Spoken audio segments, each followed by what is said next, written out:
আমি খুব সহজে বাড়িতে এসি পরিষ্কার করা দেখাচ্ছি। ওটা সার্ভিসিংটা নয়, নর্মাল সার্ভিসিং দেখাচ্ছি। এইখানে দুটো খাপ আছে, এদিকেও আছে, এই যে এইটা, আর এদিকেও আছে।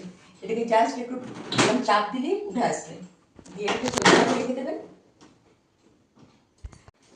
দেখুন আমার এসিতে প্রচণ্ড নোংরা হয়েছে। আমি একবার বছরের প্রথমেই সার্ভিসিং করেছি। এখন এত গরম, প্রতিদিন এসি চালানো হচ্ছে, তো এই নোংরা দুটোই এসেছে। এটা আমি পরিষ্কার করে আবার নেটটা লাগাবো।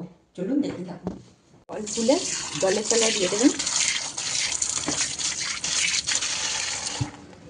দিয়ে এই যে এরকম নর্মাল ব্রাশ দিয়ে একটু ঘষে দেবেন। কত নোংরা হয়েছে দেখছি।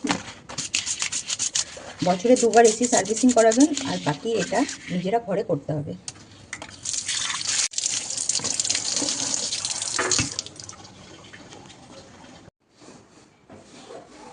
এটা একটু ভিজে কাপড় দিয়ে মুছে নেবে। কষ্ট আছে, অ্যালার্জি আছে, তাদের তো এটা করা খুব দরকার। প্রত্যেকটা বাড়িতে বাচ্চা ছেলে থাকলে এসি সার্ভিসিং করে তারপর ব্যবহার করবে। ফাঁকে লাগানোর একটা ব্যবস্থা আছে, এটা লাগিয়ে দেবেন এটার আর এটার মাঝে ঢুকে যাবে।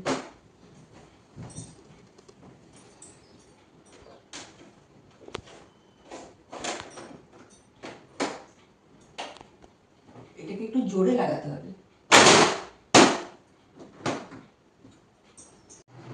এইভাবে এসি পরিষ্কার করবেন, একদম এসি থেকে ঠান্ডা হাওয়া বেরোচ্ছে।